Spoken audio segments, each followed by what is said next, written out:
오전부터 싱크대 앞에 서서 고구마 줄기를 삶고 있었습니다. 물이 팔팔 끓는 소리, 김이 뽀얗게 올라오는 냄비 위로 화장실에서 튀어나온 아이들의 웃음소리가 겹쳐 들려왔습니다. 수건을 어깨에 걸친 채 큰아이를 부르던 남편이 살짝 고개를 돌려 저를 바라봤고 저는 땀을 훔치며 웃어 보였어요. 이 아침의 풍경이 익숙하면서도 낯설었습니다. 지난 한 달 동안 마음이 늘 무겁고 허전했거든요. 식탁 위에는 도라지 무침, 멸치볶음, 애호박볶음, 마늘종 장아찌 같은 반찬통이 가지런히 놓여 있었고 그 옆에는 제가 따로 양념해 놓은 갈비찜용 소고기가 담긴 지퍼백이 놓여 있었어요. 과일도 샤인머스켓 4송이, 껍질째 먹는 청포도, 빨갛게 잘 익은 사과와 배를 조심스레 포장지로 감싸 바구니에 넣었습니다. 시어머님께 드릴 물건을 하나하나 챙기면서도 마음속은 계속 울렁이고 있었죠. 사실 걱정이 되었습니다. 시아버지께서 돌아가신 지 채 한 달도 지나지 않았거든요. 여보, 어머님 혼자 계시는 거 생각보다 더 마음에 걸린다. 그러게, 나도 아직 실감이 나지는 않지만 그래도 천천히 일상으로 돌아가려 노력하고 있지만 어머니는 그 집에 그대로 남아 계시잖아. 아버님 유품도 그대로 두셨다고 했지? 냉장고 안에 아버님 드시던 반찬이랑도 다 그대로라고. 응, 그대로야. 혼자선 반찬 해 드시지도 않고 밥도 대충 드시는 것 같더라. 남편은 아랫입술을 깨물고는 고개를 살짝 돌렸습니다. 그 시선 끝엔 아직 물기 머금은 아이들 옷가지가 널려 있었어요. 저는 젖은 앞치마 자락을 털며 다시 반찬 뚜껑을 닫기 시작했습니다. 오늘은 내가 해간 반찬으로 어머님 식사 제대로 하시게 하고 싶어. 에휴, 정말 아버님 살아계셨을 땐 두 분 사이가 오죽 좋으셨어야지. 얼마나 상심이 크실까. 맞아. 그 연세가 다 되도록 두 분이서 손도 꼭 붙잡고 걸으시고 장 보러 가시면 서로 좋아하는 거 먹여주기 바쁘고 어디 따로 가면 꼭 먹을 거 포장해서 집에 가고 우리 부모님이지만 정말 서로 너무 아끼셨지. 그런 모습이 너무 좋았는데 아직도 그 모습이 눈에 선한 것 같아. 나도 그래. 또 아버지 없이 어머니가 혼자 계시기엔 너무 넓고 조용한 집이기도 하고. 아버님과 어머님이 함께 지내시던 시댁은 교외에 있는 작은 단독주택이었습니다. 봄이면 앞마당에 라일락 향기가 퍼졌고 여름이면 마당 한켠 수국이 흐드러지게 피었어요. 시아버지는 정원을 가꾸는 걸 참 좋아하셨고 시어머니는 그 옆에서 늘 묵묵히 물조리를 들어주셨죠. 그런 평온한 삶이 어느 날 갑자기 멈춰버린 겁니다. 두 분은 정말 금슬이 좋으셨어요. 대화를 자주 하고 소소한 일로 농담을 주고받으시던 모습이 어찌나 보기 좋았는지 몰라요. 저희 부부도 그런 모습에 영향을 받았을 정도였으니까요. 하지만 몇 년 전 시아버지가 병에 걸리신 이후 모든 게 달라졌죠. 그리고 결국 시아버지는 하늘 소풍을 먼저 떠나시고 말았습니다. 아버님 참 다정한 분이셨잖아. 그 따뜻한 손길이 어머님한테는 얼마나 큰 의지였을까 싶어. 이제 그 손이 사라졌으니 그 허전함을 말로 표현할 수가 없겠지.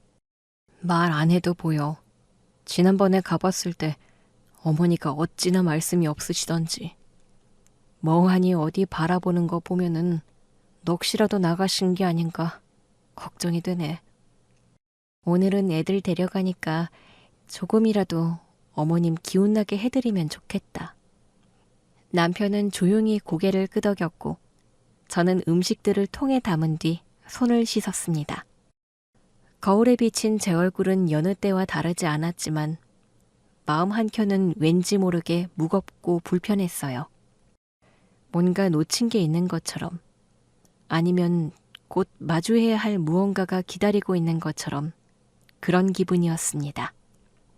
아버님 돌아가신 날 어머님이 아침부터 말씀이 없으셨잖아. 응. 그리고 저녁에 혼자 한동안 밖에 나가 계셨지? 그날 비가 안 왔는데 이상하게 어머니 옷소매가 젖어 있었어. 정말 혼자 우셨나 보다. 우리한테 그런 모습 안 보이시려고. 남편은 대답 대신 조용히 창밖을 내다봤습니다. 그 눈빛은 돌아가신 아버님 장례식장에서 시어머니가 홀로 벽을 짚고 조용히 흐느끼던 뒷모습을 떠올리고 있는 것 같았어요. 저도 그 장면을 봤습니다. 누구에게도 들키지 않으려 했던 아주 깊고도 조용한 울음. 시어머니는 분명 지금도 그 감정의 한가운데에 계실 거였어요.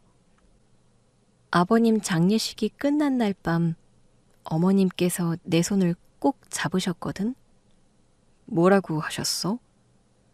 이제 진짜 혼자가 됐구나 라고 말씀하셨어. 남편은 잠시 말이 없었고 저는 반찬통을 정리해가며 무심코 말을 이었습니다. 혼자가 된 기분, 나는 상상도 못하겠어요. 그래서 오늘만큼은 꼭 가서 위로를 드리고 싶어. 그래, 어머니께서 분명 좋아하실 거야. 짐을 차곡차곡 차에 싣고 마지막으로 확인을 마친 뒤 아이들 재킷을 챙겨 들었습니다. 멀리 교회로 향하는 길. 할머니 댁에 가는 아이들은 설레는 표정이었지만 저희 부부의 마음은 무거웠습니다. 저는 문득 그날이 단순한 방문으로 끝나지 않을지도 모른다는 기분을 느꼈는데 그 예감은 이상하게도 오래도록 제 마음을 떠나지 않았습니다. 차 문을 닫자마자 낯선 고요함이 우리를 맞이했습니다. 이제는 어머님 댁, 아니 시아버지와 어머님이 함께 살던 그 집 앞마당에는 아직 가을을 붙잡고 있는 국화가 가만히 고개를 흔들고 있었고 현관문 옆에는 시아버지께서 생전에 손수 정리하셨던 작은 화분들이 그대로 놓여 있었습니다. 그 화분 사이로 작은 풀 한 포기가 자라나 있더라고요. 그걸 보는 순간 괜히 마음이 짠해졌습니다. 남편이 문을 열자 익숙한 실내 냄새가 우리를 감쌌고 그 안엔 이전과 다름없이 조용한 공기가 흐르고 있었습니다. 아이고, 왔니? 어서 들어와라. 애들은 어디 있니? 어머님, 저희 다 같이 왔어요. 얘들아, 할머니께 인사드려야지. 아이들이 먼저 달려들어 할머니 품에 안겼고 시어머니는 아이들 머리를 쓰다듬으며 살짝 눈가를 닦으셨어요. 막상 얼굴을 뵙고 나니 마음이 더 아려오는 것 같았습니다. 어머님, 이거 도라지 무침이에요. 어머님 좋아하시는 거 갈비찜도 해왔고요. 사과랑 포도도 가져왔어요. 아이고, 뭘 이런 걸 다 해왔니? 애미가 늘 이렇게 정성을 들이니 내가 오히려 미안하구나. 어머님, 무슨 말씀이세요? 어머님께 드리는 건데 당연히 챙겨야 하는 거죠. 아이들은 이미 거실 구석에 앉아 바리바리 챙겨온 장난감들을 꺼내 놀고 있었고 저는 어머님과 함께 주방으로 들어가 식탁에 음식을 정리했습니다. 어머님은 반찬 하나하나를 들여다보시더니 제 손을 꼭 잡으며 말씀하셨어요. 네가 있어서 정말 다행이다.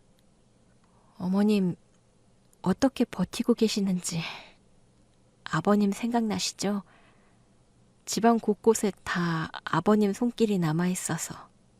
그래, 하루에도 몇 번씩 영감 목소리가 들리는 것 같고 잠결에 발소리라도 나는가 싶어서 벌떡 일어나곤 해. 아무도 없는데 말이야.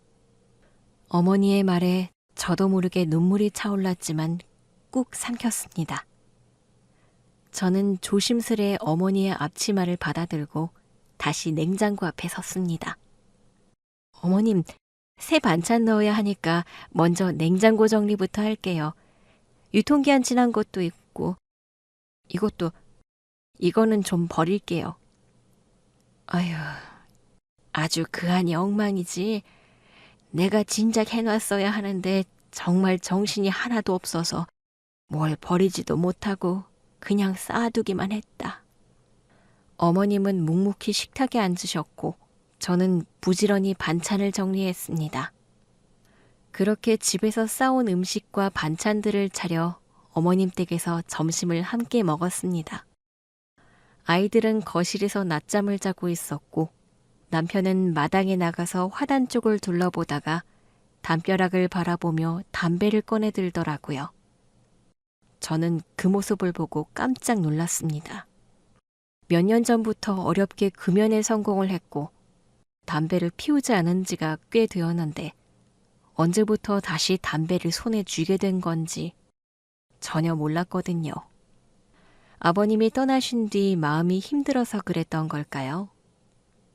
마음이 좋지는 않았지만 상황도 상황이고 어머님 댁이니만큼 잔소리를 하는 것은 아닌 것 같아 하고 싶은 말을 삼켰습니다. 그렇게 남편이 담배를 태우고 집 안으로 들어오는 것을 확인하고는 모른 척 남편을 맞이했어요. 여보, 나 서재 좀 정리해도 될까? 아버님 책상 위에 먼지가 엄청 쌓였더라고. 괜찮아. 원래 그 방은 아무나 손대기가 힘든 곳이잖아. 정리할 게 한두 가지가 아닐 텐데 엄마도 손 못 대는 걸 당신이 어떻게 하려고. 함부로 버리거나 하지는 않을게. 그냥 널브러진 거 바로 세워두고 먼지 터는 정도일 거야. 남편은 고개를 끄덕였고 저는 아버님의 서재로 향했어요. 서재 문을 여는 순간 익숙한 나무 향과 먼지 섞인 냄새가 훅 끼쳐왔습니다. 서가에는 시아버지께서 생전에 읽으셨던 책들이 차곡차곡 정리되어 있었고 책상 위에는 반쯤 마른 화초 하나와 오래된 펜꽂이가 그대로 놓여 있었죠. 하나하나 손으로 쓸어보며 책상 위에 먼지와 서랍을 닦고 있었습니다. 그때였어요. 낡은 서랍장 옆 작은 캐비닛 아래 반쯤 열린 금고 하나가 보였습니다. 이거 금고잖아. 이게 왜 열려있지? 그렇게 시댁 금고에서 우연히 발견된 오래된 비디오 테이프.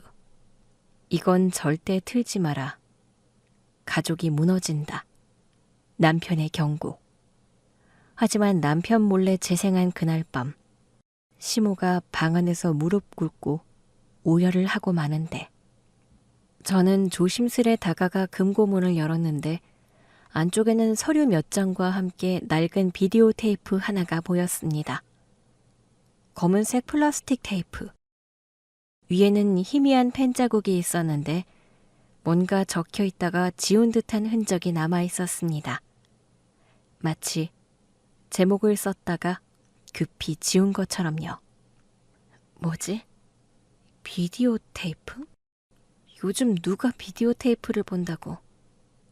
엄청 오래된 거잖아.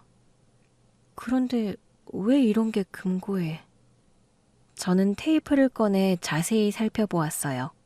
다 지워진 글씨들, 긁힌 자국, 그리고 테이프 바깥에 약간의 먼지. 이상하리만치 손이 떨렸습니다. 혹시 뭔가 유산에 관련된 영상일까? 아니, 그럴 리가 없지. 아버님이라면 믿을 만한 변호사 통해 공증 받아 놓으셨을 거야. 비디오 테이프에 뭘 남긴다니. 이상하잖아. 그렇게 혼잣말을 하고 있었는데 어느새 소리도 없이 들어온 남편이 제 뒤에서 말을 걸었어요. 여보, 뭐해? 저는 화들짝 놀라 테이프를 들고 있던 손을 뒤로 감췄습니다. 아니, 그냥 정리하고 있는데 금고가 열려 있어가지고. 당신 손에 든 그건 뭐야? 이거? 여보, 당신 이거 본 적 있어? 되게 오래된 비디오 테이프인데 요즘 DVD도 잘 안 보는데 누가 비디오 테이프를 본다고. 이상하지? 근데 이게 금고에 들어있더라고요. 근데 위에 뭐라고 써 있던 걸 지운 것 같아. 그래서 이게 뭔지. 생각해보니 왜 제가 당황을 해서 횡설수설했는지 모르겠지만 마치 변명을 하듯 비디오 테이프를 발견했다고 열심히 설명을 했는데 남편의 표정이 갑자기 굳어졌습니다. 그 눈빛은 마치 뭔가를 알고 있다는 느낌. 근데 불편하다는 느낌이었어요. 남편이 조심스레 다가와 제 손에 있는 테이프를 들여다보았습니다. 이게 금고에 있었다고? 당신 이거 알아? 내용이 뭔데? 본 적 있어? 당신이 신경 쓸 일 아니야. 내가 신경 쓸 일이 아니라고? 왜? 뭐가 들어있는데? 당신은 내용을 알고 있다는 거네? 남편의 반응을 보니 더 궁금해지더라고요. 내용이 뭐냐면서 추궁하듯 물었는데 잠시 말을 잇지 못하던 남편이 조용히 말을 했습니다. 이거 절대 틀지 마. 볼 생각하지 말라고. 이거 보면 가족이 무너지는 거야. 여보, 그게 무슨 말이야. 가족이 무너지다니. 이게 뭔데? 몰라. 근데 하나는 확실해. 절대 보면 안 된다는 거야. 그래도 혹시 중요한 내용이면 어떡해? 유산이나 혹시 아버님의 유언 같은 게 들어있다면 그런 거 아니야. 남편은 테이프를 제 손에서 받아들고 다시 금고 안에 넣으려 했는데 저는 망설였어요. 어쩐지 그 테이프 안에 모든 답이 있을 것만 같았거든요. 하지만 남편은 아무 말 없이 테이프를 다시 금고 안에 넣은 뒤 금고 문을 닫고 조심스럽게 비밀번호를 눌렀습니다. 띡 철컥 하는 소리와 함께 문이 잠기자 남편은 작은 숨을 내쉬며 뒤를 돌아봤어요. 당신은 아무것도 못 본 거야. 알겠지? 그냥 잊어버리고 테이프는 그대로 둬. 저는 대답 대신 고개를 끄덕였어요. 그 순간에는요. 하지만 마음속에는 이미 작은 의문이 자리를 잡고 있었습니다. 대체 테이프 내용이 뭐길래 가족이 무너진다는 말까지 하는 걸까? 그렇게 오후가 지났고 저는 어머님과 함께 저녁상을 차릴 준비를 했어요. 아이들은 거실에서 텔레비전을 보며 깔깔거렸고 어머님은 물끄러미 그 모습을 보시다가 상에 숟가락을 놓으셨습니다. 어머님, 도라지 무침 괜찮으세요? 그래, 아주 향이 좋다. 요 한 달 중에 오늘이 가장 입맛이 도는 것 같네. 네가 만든 반찬은 늘 맛이 좋고 부드럽지. 많이 드세요, 어머님. 식사 중에도 어머님은 몇 번이고 물컵을 만지작거리셨고 종종 창밖을 바라보시기도 했습니다. 말씀이 적은 것도 표정이 흐릿한 것도 모두 낯설었지만 시간이 모든 것을 해결해 줄 거라 생각했어요. 아직 얼마 지나지 않아서 그런 거라고요. 그런데 식사를 마무리할 즈음 남편이 슬쩍 자리에서 일어났습니다. 나 잠깐 친구 좀 만나고 올게. 가까운 데야. 금방 들어올게. 지금? 이 시간에? 영식이 말이야. 오늘 연락이 왔어. 아버지 장례식 이후에 얼굴도 못 봤다고. 영식이 집이 이 근처잖아. 간단하게 맥주 한 잔만 하고 올게. 어머님은 별다른 말 없이 고개만 끄덕이셨고 저는 미심쩍은 눈빛으로 남편을 바라봤지만 끝내 말리진 않았습니다. 알았어. 너무 늦지 마. 응. 다녀올게. 현관문이 닫히는 소리. 그리고 멀어지는 발소리. 저는 남편의 뒷모습을 창밖으로 바라보다가 조용히 주방 정리를 시작했습니다. 설거지를 마친 뒤 아이들 씻는 것을 확인한 뒤 바로 재웠어요. 애들은 종일 피곤했는지 금방 잠이 들었습니다. 금방 오겠다던 남편은 3시간이 훌쩍 지나서 돌아왔는데 완전히 만취 상태였어요. 어머님 집을 어떻게 찾아왔는지 모를 만큼이요. 어머님은 남편이 집에 들어온 것을 확인한 뒤 방으로 들어가 불을 끄셨고 저는 남편을 침대에 눕혔어요. 방에서 나오니 거실에 조용한 공기가 내려앉았습니다. 그때 문득 그게 떠올랐어요. 아버님 책상 서랍안에서 발견한 메모 하나. 거기엔 연필로 희미하게 4자리 숫자가 적혀 있었죠. 설마 금고 비밀번호였던 걸까? 거실에는 시계 바늘 소리만이 또박또박 울리고 있었습니다. 잠시 망설였지만 결국 제 발걸음은 서재로 향했어요. 손전등을 들고 살금살금 문을 열고 들어간 뒤 금고 앞에 앉아 메모에 적힌 숫자를 눌렀습니다. 띡, 띡, 띡, 띡. 철컥. 금고 문이 열렸고 그 안에 있던 비디오 테이프는 그대로 저를 기다리고 있었어요. 비디오 테이프를 조심스럽게 꺼내 쥐었을 때 손끝이 살짝 떨렸지만 오히려 행동을 시작하니 침착해지더라고요. 낮에 창고방을 청소하다가 그곳에 VCR이 있는 걸 봤거든요. 비디오 테이프의 내용을 확인할 수 있을 것 같았어요. 창고방에 있던 VCR을 거실로 가져왔습니다. 먼지가 수북이 쌓여 있었지만 다행히 전원은 들어오더라고요. TV 뒤에 손을 넣어 선을 연결한 뒤 조심스럽게 테이프를 넣었습니다. 텅 빈 거실. 희미하게 TV 화면이 깜빡거리다가 정지된 장면이 보였고 재생 버튼을 눌렀습니다. 딸깍, 윙. 화면이 돌아가는 소리. 잔잔한 배경 소음과 함께 영상이 재생되었고 저는 침을 삼키며 화면을 뚫어져라 바라보았습니다. 그런데 뭔가 이상했어요. 뭐야? 이게 다야? 이게 뭐라고? 그 영상 속에는 아무리 봐도 특별한 내용이 보이지 않았거든요. 너무 허무해서 혼잣말이 절로 나왔어요. 도대체 뭐가 문제였던 거야? 왜 이게 가족을 무너뜨린다는 건데? 영상은 계속 흘러갔지만 내용을 볼수록 혼란스러운 마음은 커졌고 뭔가 별거 아닌 듯한 그 장면이 오히려 불안함을 키웠습니다. 저로서는 이해가 되질 않더라고요. 나중에 여보한테 물어봐야겠다. 도대체 이게 왜 문제인지. 방에 들어가 보니 남편은 얼굴이 벌겋게 달아오른 채 드르렁 드르렁 코를 골며 깊은 잠에 빠져 있었습니다.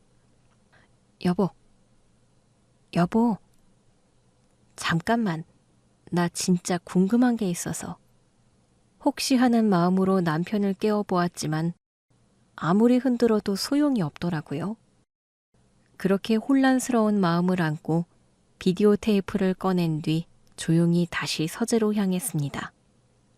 테이프를 다시 금고 안에 넣고 비밀번호가 적혀있던 메모 역시도 원래 자리에 두었어요.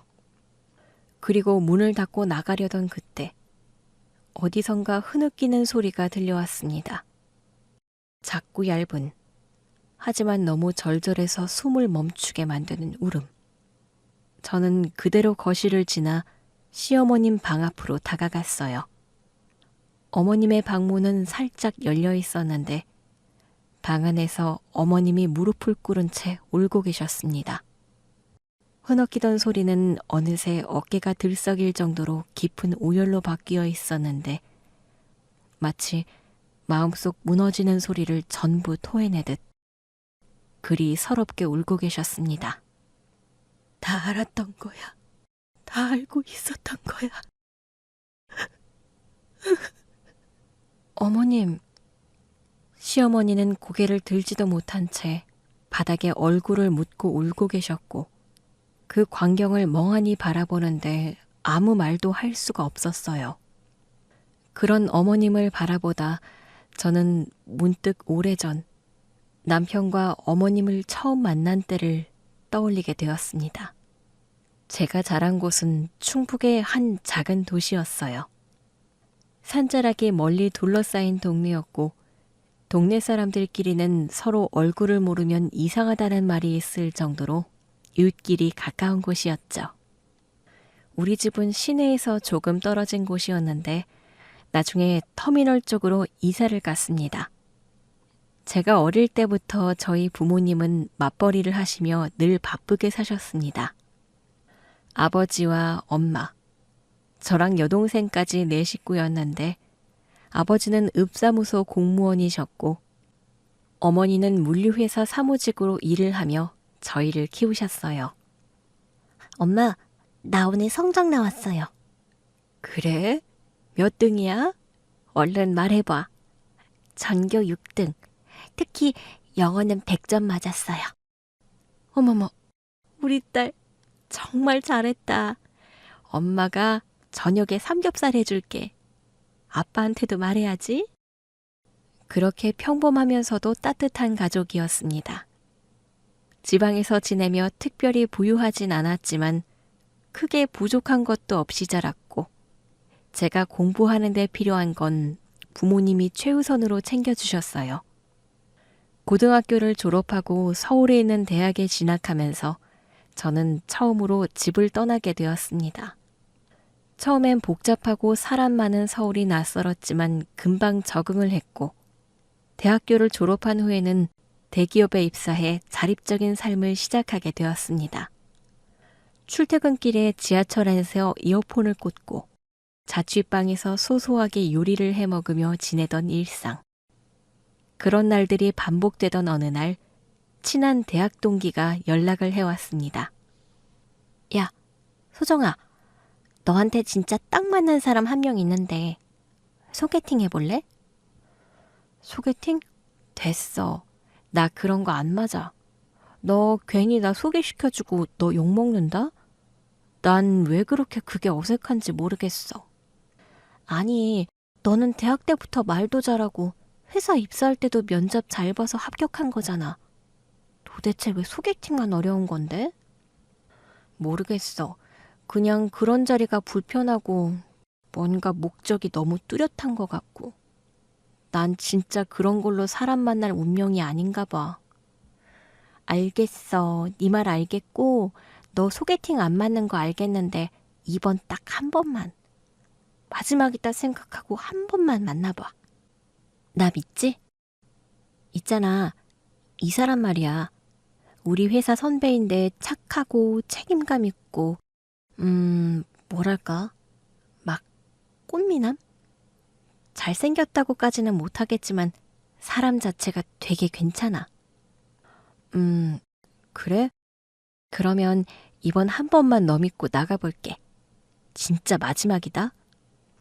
그렇게 해서 만나게 된 사람이 바로 지금의 남편이었어요. 강남의 조용한 카페에서 처음 만났을 때 그 사람은 이미 자리에 앉아 커피를 시켜놓고 있었습니다. 안녕하세요. 이정훈이라고 합니다. 아, 네. 김소정입니다. 오늘 날씨가 엄청 좋네요. 네. 사실 이런 자리 익숙하진 않아서 좀 긴장했어요. 저도요. 아무래도 이런 게 편하지가 않아서요. 이런 거 어색해하는 사람끼리 이렇게 용기를 내서 만난 것도 인연이네요. 제가 소정 씨 마음 편하도록 노력해 보겠습니다. 그렇게 시작된 만남은 생각보다 자연스러웠고 다음 만남이 이어졌어요. 남편은 묵묵한 성격이었고 말이 많지는 않았지만 말 한마디 한마디에 진심이 느껴졌습니다. 성실하고 따뜻한 사람이었어요. 회사에서 인정받고 있었고 동료들과의 관계도 좋다고 했죠. 나는 하루하루 충실하게 살아가는 게 중요한 사람이야. 나도 그래. 큰 꿈보다는 지금 내가 할 수 있는 일을 잘하는 게 중요하다고 생각해. 우리 비슷한 구석이 많네. 남편과 저는 2년 가까이 교제했고 큰 다툼 없이 서로를 이해하며 사랑하게 되었습니다. 그러다 결혼을 결심하게 되었는데 연애를 시작한 이후 암묵적으로 결혼을 전제로 한다는 것을 알고 있었기 때문에 돈을 모으며 준비를 해왔습니다. 처음에는 몰랐는데 남편의 집안이 넉넉하게 여유가 있는 집이었습니다. 시아버지는 대기업 고위직에서 은퇴하신 분이셨고 시어머니도 고등학교 교사로 평생을 재직하신 분. 천성이 교직에 잘 맞는 분이라고 하셨죠. 결혼 준비를 하면서 자연스럽게 시부모님을 뵙게 되었는데 그 첫인상은 지금도 또렷하게 기억이 나네요. 어머, 이야기는 많이 들었어요. 얼굴이 참 곱고 말도 참 예쁘게 하네요. 반가워요. 정훈이가 선택한 사람이라니 믿음이 갑니다. 예쁘게 봐주셔서 감사합니다. 시어머니는 따뜻하고 조용한 분이셨고 시아버지는 다소 엄격한 인상이었지만 말씀 하나하나에 무게가 있는 것으로 보아 신중하고 속이 깊은 분이라는 게 느껴졌습니다. 집안 차이가 좀 나기는 했지만 두 분은 저를 환영해 주셨고 결혼 준비 역시 적극적으로 도와주셨어요. 아버지, 엄마가 집을 좀 알아보셨다고 하는데 서울 마포 쪽 아파트로 알아봤대. 정말? 그런데 그쪽 너무 비싼 거 아니야? 우리가 모은 거 대출을 얼마나 받아야 할지. 이자가 높을 것 같은데? 아니야. 아버지, 엄마께서는 우리가 대출이자에 허덕이며 사는 거 원하지 않으신대. 집 가격 다 알아보셨고 대출 안 받아도 될 만큼 보태준다고 하셔. 그냥 우리가 잘 살기만 하면 된다고. 너무 감사해서 어떻게 하지? 잘하면 되지. 괜찮아. 그렇게 시작된 신혼생활. 서울 마포의 신축 아파트. 넓지는 않았지만 채광이 좋고 동네 분위기도 쾌적한 곳이었습니다. 대학교 때 이후 자취를 하며 쭉 혼자 지내다가 결혼이라는 것을 하고 함께 사는 것이 처음에는 쉽지 않았지만 점점 익숙해지더라고요. 행복한 신혼생활을 보냈고 2년 뒤 임신을 하게 되어 회사를 정리하고 집안일에 집중하게 되었어요. 서울의 아파트에서 시작하는 게 쉽지가 않잖아요. 정말 시부모님 아니면 불가능한 일이었고 저는 이에 대한 감사함을 마음속에 새기면서 어머님께 자주 연락드리고 찾아뵈었습니다. 어머님, 이거 제가 만든 참치전이에요. 지난번에 입맛 없다고 하셔서요. 아이고, 우리 며느리기가 이런 걸 또 마음만으로도 참 고맙다. 시아버지는 평소에 말씀이 많지 않았지만 두 분이서 어디 여행을 다녀오실 때면 저희 부부가 먹을 것까지도 챙겨주시곤 했거든요. 정말 그런 세심함에 감동을 받을 때가 많았습니다. 이거 우리 며느리가 좋아하는 거라길래 사왔다. 참깨 인절미.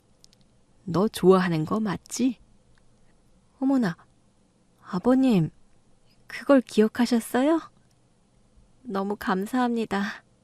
잘 먹겠습니다, 아버님. 저에게 시댁은 결혼 생활 시작부터 따뜻하고 단단한 울타리 같았어요. 그 단단한 울타리 안에서 남편과 저는 우리의 시간을 차곡차곡 쌓았고 서로를 배려하며 살아갔습니다. 큰아이 돌잔치 사진을 정리할 때 가장 먼저 눈에 띄는 건 시아버지의 웃음이었어요. 손주를 안고 있던 커다란 손. 아이를 향해 머리를 숙이며 환히 웃고 계시던 그 모습은 시간이 흘러도 그대로 남아 있었죠. 저는 두 아들을 낳고 육아에 전념하게 되었는데 회사를 그만두는 게 아쉽기는 했지만 이 세상에 아이들보다 소중한 것은 없었기 때문에 미련 없는 선택이라 생각을 합니다. 아이들이 웃을 때마다 또 그 아이들을 바라보는 시부모님의 얼굴에 미소가 떠오를 때마다 이게 가족이구나 하는 마음. 그리고 그 존재 자체로 기쁨이 되는 아이들을 둘이나 낳은 게 너무 행복하고 감사했습니다. 아이고, 이 녀석 봐라. 또 재롱을 부리네. 아범 닮아서 입이 참 수다스럽다야. 어머님, 그건 남편도 인정했어요. 어릴 때 진짜 말 많았다면서요. 근데 지금은 어떻게 이렇게 과묵한지 모르겠어요. 남편 처음 만났을 때 그 신중하고 과묵함에 반했던 건데 어릴 때 수다쟁이였다는 게 안 믿기더라니까요. 그랬지. 그랬어. 정훈이 녀석 어릴 때는 입을 다물 줄 몰랐지. 근데 사춘기 때부터인가 어느 순간부터 확 달라지길래 그래, 이렇게 철이 드나 보다 했다. 시부모님과 함께 남편의 어린 시절 이야기를 듣는 건 항상 즐거운 일이었고 그럴 때면 웃음이 끊이지 않았습니다. 명절에 전을 부칠 때 남편이 늘 옆에서 도와주었고 그때마다 시아버지는 늘 사진기를 꺼내 드셨어요. 아버님, 저번에 찍은 사진들 다 인화하신 거예요? 앨범에 하나하나 붙이려고. 이 손주 녀석들 크는 거 눈 깜빡할 사이 금방인데 다 기록해 두어야지. 어떠냐? 아주 잘 나왔지? 네, 아버님. 사진을 워낙 잘 찍으셔서요. 너희들 집에 둘 것도 넉넉하게 인화했으니까 챙겨가라. 감사합니다, 아버님. 저희 가족은 명절이 아니어도 시댁에 자주 방문을 했어요. 시댁 잔디마당에서 바비큐를 해먹고 함께 둘러앉아 다과를 하는 시간. 그렇게 쌓인 기억들이 우리를 가족으로 만들어 주었습니다. 하지만 어느 날부터인가 시아버지의 얼굴에 그늘이 생기기 시작했어요. 아버님, 어디 편찮으세요? 요즘 입맛이 없으신 것 같아서요. 그냥 나이 탓이지. 괜찮아, 며느리기야. 하지만 얼마 뒤 남편이 어머님께 전화를 받았습니다. 저번에 말한 거 말이야. 아버지 검사 받았는데 위쪽에 문제가 있대. 정밀 검사 다시 들어간다고 하더라. 그날 이후 시댁의 분위기는 서서히 변해갔습니다. 시어머니는 이전보다 말수가 줄었고 부엌 일을 하시면서도 종종 손을 멈추고 먼 곳을 바라보시곤 했거든요. 제발 아니길 바랐지만 시아버지의 진단 결과는 위암이었습니다. 그렇게 시작된 2년 동안의 투병. 처음엔 통원 치료로 시작했지만 얼마 지나지 않아 입원을 해야 했고 어머님과 저는 번갈아 가며 병간호를 했어요. 특히 어머님은 밤에도 아버님 곁을 지키는 날이 많았고 낮에도 함께 계셨어요. 어머님, 좀 쉬셔야 해요. 제가 병실 지킬게요. 아니야, 됐다. 지금 자고 계시니까 그냥 곁에 있고 싶어. 이 사람이 깰 때 혼자 있으면 안 되지. 그렇게 온 식구가 정성껏 간호를 했지만 시아버지는 결국 우리 곁을 떠나셨습니다. 장례식 날 남편은 상복을 입고 조문객을 맞이했는데 어머님은 한눈에 봐도 텅 빈 눈빛, 초췌한 얼굴로 간신히 빈소를 지키셨어요. 저 역시도 종일 아이들을 안고 있으면서도 자꾸 눈물이 났습니다. 아버님께서 온 식구에게 남긴 사랑이 너무나 크고 깊다는 걸 느꼈기 때문입니다. 이후 장례를 마치고 일주일 뒤 남편과 저는 의논을 하게 되었어요. 어머님 혼자 계셔도 될까? 나도 그래. 아버지 안 계신 그 집에 엄마 혼자 계시기엔 너무 힘드실 거야. 저희는 어머님께 서울로 올라와 함께 지내자고 말씀을 드렸지만 어머님은 단호하게 거절을 하셨어요. 나는 이 집을 떠나기 싫다. 영감의 숨결이 아직도 여기에 남아있는 것 같단 말이야. 내가 어떻게 여기를 떠난단 말이냐? 어머님, 그래도 몸은 돌보셔야죠. 요즘 잘 챙겨 드시는 것도 없는데 정말 이러다 어머님 몸 상하실까봐 너무 걱정이에요. 교회의 조용한 단독주택은 시아버지와 함께한 세월이 고스란히 담긴 곳. 어머님에게는 쉽게 끊어낼 수 없는 시간의 흔적이 쌓인 집이었어요. 그렇게 시간이 흘러 장례식 후 한 달 뒤, 저희는 음식과 반찬들, 과일까지 한가득 챙겨 시댁에 갔던 거였어요. 주말 동안 시댁에서 머물며 어머님과 시간을 보내려 했거든요. 집 앞에 도착했을 때 마당에 놓인 푸른 화분이 그대로였는데 아버님이 생각나서 마음이 뭉클해졌습니다. 여보, 저거 봐. 아버님이 손수 정리하신 화분들 아직 다 그대로네. 어머님이 돌보시는 것 같아. 그러게. 엄마가 먹을 것 챙겨 드시는 건 못해도 아버지가 키우던 화초들은 애지중지 하시나 보네. 어머니는 문 앞까지 나와 저희를 맞으셨고 아이들은 할머니 품으로 달려가 안겼습니다. 그리고 그날 저녁, 아버님 서재를 정리를 하다가 눈에 띈 금고. 그 안에서 나온 오래된 비디오 테이프 하나. 그거 절대 틀지 마.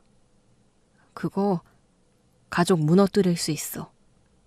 그러나 남편 몰래 비디오 테이프를 재생한 그날 밤, 시어머니는 애끓는 마음으로 오열을 했고 평범해 보이는 비디오 테이프 내용에 담긴 진실을 알게 된 저는 입을 틀어막을 수밖에 없었습니다.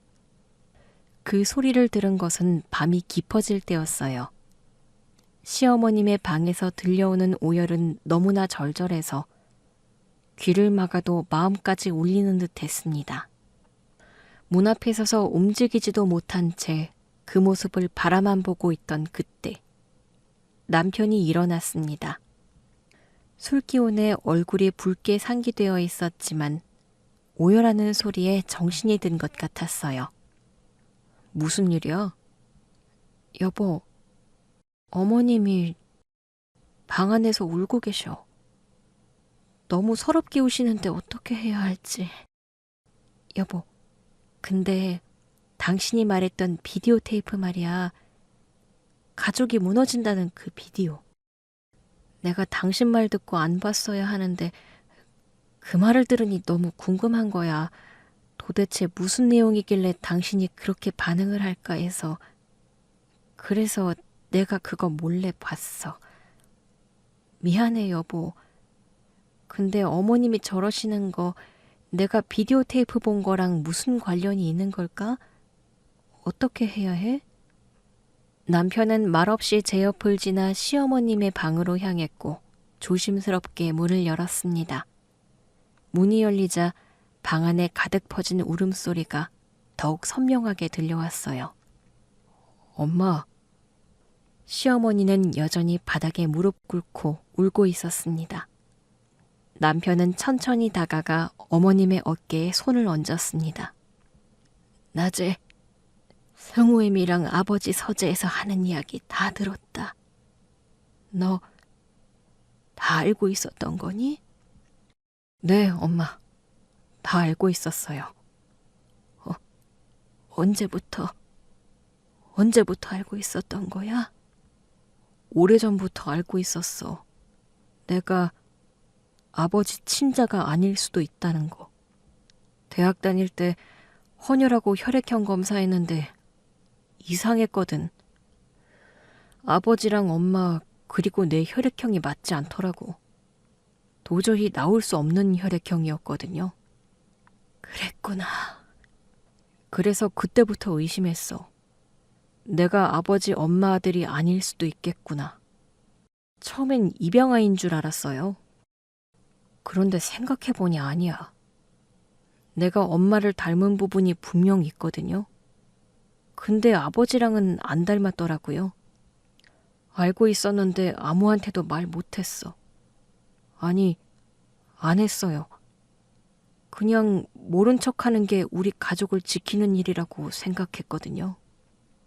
시어머니는 그 말에 두 손으로 얼굴을 가린 채 더 크게 흐느끼셨습니다. 네가 그걸 알고 있었다니. 엄마, 나 괜찮아. 아니야, 안 괜찮아. 넌 몰라도 되는 거였어. 끝까지 몰랐어야 했어. 정말 상상도 못했던 이야기. 남편이 아버님의 친자가 아닐 수도 있다는 가능성. 너무나 충격적이었고 아무 말도 할 수가 없었습니다. 도대체 이게 어떻게 된 일일까요? 어머님께 담담하게 이야기를 하는 남편의 음성은 차분했지만 그 안에는 억눌린 슬픔과 오래된 상처가 담겨 있는 것 같았습니다. 아버지가 그 테이프를 금고에 넣은 이유도 알아요. 평생 남몰래 속을 끓이셨다는 거 다 느꼈어요. 나는 너랑 애미가 서재에서 얘기하는 걸 듣고 알았어. 네가 그 말을 하면서 테이프를 보면 가족이 무너진다고 했을 때 네가 알고 있었구나. 다 알고 있었구나. 근데 정훈아, 그게 아니야. 내가 부정한 여자거나 네 아버지를 배신한 게 아니다. 그건 정말 아니야. 저는 그제서야 어머님이 왜 그토록 오열하셨는지 알게 되었습니다. 남편의 입에서 나온 다 알고 있다는 말.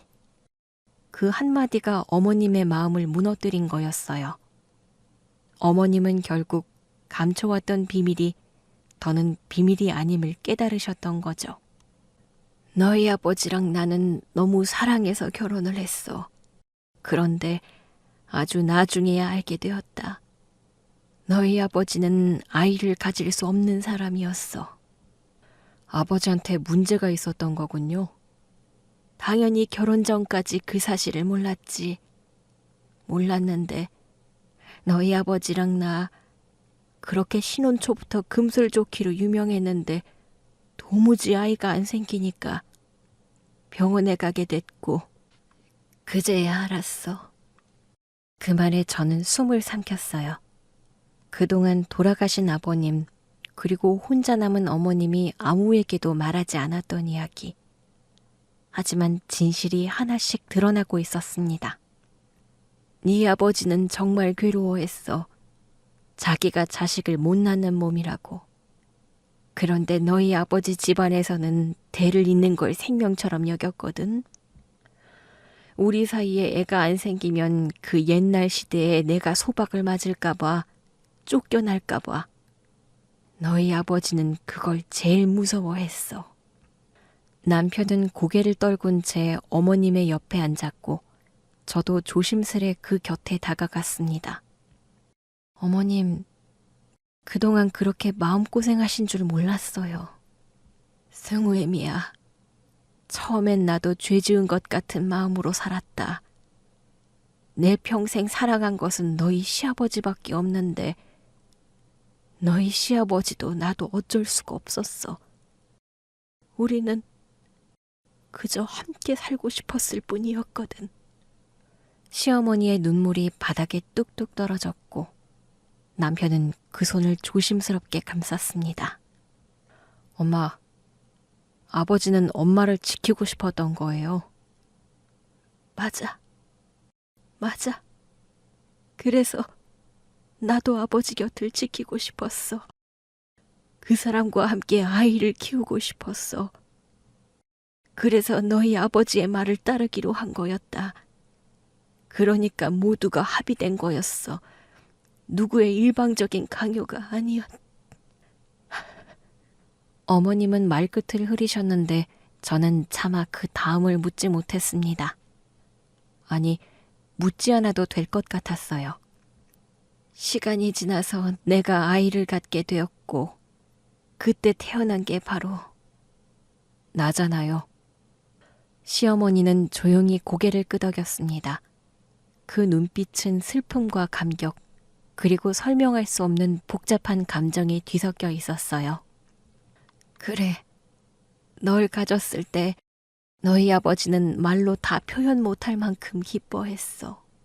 손으로 내 배를 쓰다듬으면서 매일같이 말했지. 이 아이는 우리 희망이고 기적이라고. 누가 뭐라 해도 우리의 아이라고.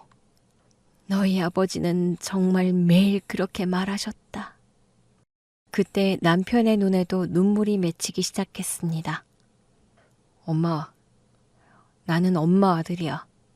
누가 뭐래도 엄마 아버지 아들이라고. 내 평생 그렇게 자랐고 그게 전부예요. 그 말에 시어머니는 마침내 눈을 감고 조용히 흐느끼셨습니다. 한참을 울던 어머님께서 문득 무언가 떠오른 듯 남편에게 말을 했는데 바로 그 비디오 테이프와 관련이 있는 거였어요. 아직 밝혀지지 않은 그 장면 속의 진실. 하지만 분명한 건 이 가족은 오랜 시간 함께 버텨내고 있었다는 사실입니다. 비디오 테이프의 내용. 카메라 화질은 선명하지 않았습니다. 약간의 잡음과 흐릿한 색감 속에서 시어머님과 시아버지가 등장했어요. 정황상 남편이 태어난 뒤 병실에서 기념으로 영상을 찍은 듯 보였습니다.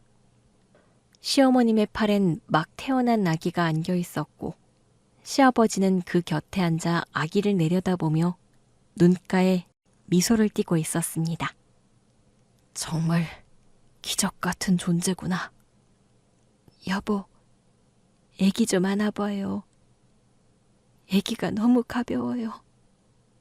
이렇게 작을 수가. 그 장면만으로도 가슴이 뭉클해졌습니다. 아이를 바라보는 두 사람의 눈빛에는 사랑이 가득했고 화면 너머로도 그 감정이 전해졌거든요. 그런데 그 뒤 화면 오른쪽에 한 남자가 등장을 했습니다. 조용히 문을 열고 들어온 그는 카메라 앞에 서 있는 부부를 바라보며 미소를 지었고 시아버지는 자리에서 일어나 그에게 다가갔습니다. 와줘서 고맙네. 진심으로 고맙네.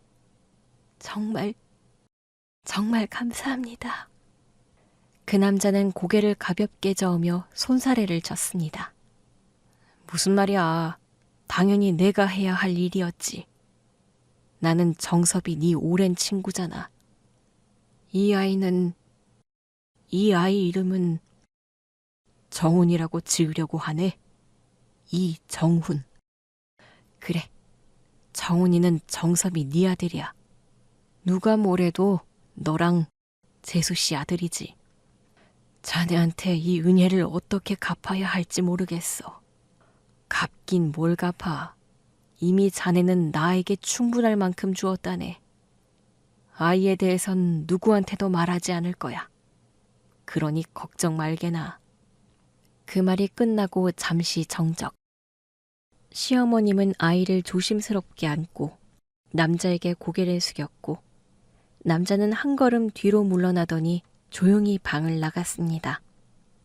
사실 혼자 몰래 이 비디오를 봤을 때는 뭐가 이상한 건지 잘 이해를 못했어요. 하지만 어머님과 남편의 대화를 들은 이후 그제서야 그 장면이 이해가 되었습니다. 그 남자, 남편이 어릴 때 삼촌이라 불렀다는 사람, 시아버지의 오랜 친구, 그리고 남편의 친부. 그 삼촌이라는 사람에 대해 남편이 예전에 했던 말이 떠올랐어요. 어릴 때 우리 집에 자주 오던 삼촌이 있었어. 우리 아버지 친구인데 되게 자상한 분이었지. 근데 어른들끼리는 이상하게 조심스러운 분위기가 있었어. 그분은 종종 집에 올 때마다 늘 용돈을 쥐어주면서 넌 크면 멋진 남자 될 거야 라고 했었지. 남편 역시도 진실을 알게 된 것은 얼마 되지 않았던 거였습니다. 청년 시절 헌혈할 때 혈액형이 이상하다고 생각했지만 혹시 설마 정도였다고. 남편이 진실을 알게 된 것은 시아버지가 돌아가시기 몇 년 전 우연히 금고에서 테이프를 발견했을 때였다고 했습니다. 아버지가 돌아가시기 전에 알았다는 거구나. 근데 왜 말을 안 했니? 말하면 뭐가 달라지나요? 엄마, 저는 저를 낳아주고 키워주고 인생을 가르쳐준 사람이 누구였는지가 중요했어요. 엄마가 배 아파 낳으셨고 모든 것은 아버지한테 배운 거잖아요. 저한테 아버지는 돌아가신 아버지 한 분뿐이에요. 아버지께서 마지막까지 내 아들이라고 불러주셨잖아요. 그거면 충분해요. 남편의 표정에는 그 어떤 미련도 원망도 없었습니다. 그저 긴 세월을 가슴속에 묻고 살아온 사람의 고요한 수긍이었어요. 하지만 어머님은 여전히 힘들어 하셨습니다. 남편이 다 알고 있다고, 괜찮다고 했는데 뭐가 문제인 걸까 의아해하던 그때, 어머님께서 어렵게 남편이 알지 못했던 이야기를 꺼내셨습니다. 네 아버지가 돌아가시기 전 그 사람이 나타났었단다. 그 사람 아주 오랜 시간 너희 아버지랑 연락을 끊고 살다시피 했는데 아버지 돌아가시기 전에 그 사람이 찾아왔는데 꼴이 아주 엉망이었어. 아주 오래전 아버지가 그 사람에게 충분히 보상을 했고 한동안 연락을 하고 지냈었지. 그런데 오랜만에 갑자기 아버지를 찾아왔더라고. 무슨 사업을 한다면서 돈을 요구했다. 아버지한테 돈을 달라고 했다고요? 그래, 처음엔 단순히 도와달라는 말이었고 너희 아버지는 끝내 외면하지 못하고 도와주려 했었지.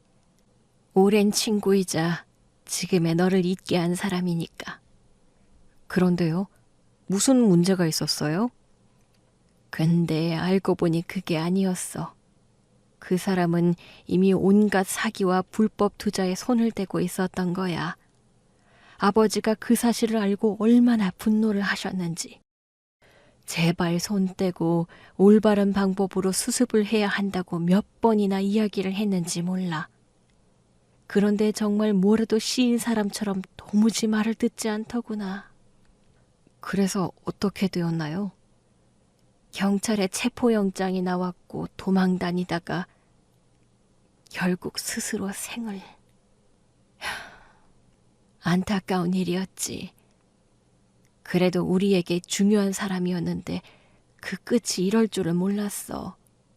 그런데 그 사람의 말로가 그렇다 보니 정훈이 네가 모든 사실을 알고 있었다는 게 너무 가슴이 아픈 거야. 어머님의 목소리가 다시 떨렸고 남편과 저는 그 곁에 조심스럽게 앉았습니다. 남편은 가만히 어머님의 손을 잡으며 말을 했어요. 엄마, 나 정말 괜찮아. 괜찮아요. 정말이니? 아까도 말했듯이 돌아가신 아버지가 평생 나를 아들로 키워주셨고 나한텐 아버지가 전부였어요. 단 한순간도 그걸 의심해 본 적 없어. 엄마, 그 사람의 선택, 그 사람 인생의 말로 때문에 나한테 미안하거나 죄스러운 그런 마음 안 가져도 돼. 괜찮아요. 진짜로. 시어머니는 끝내 고개를 들지 못하고 아들의 손을 꼭 잡고만 있었습니다. 폭풍이 몰아친 것 같던 그날 이후 어머님은 조금씩 식사를 하시기 시작했고 집안을 조금씩 살피며 가꾸셨어요.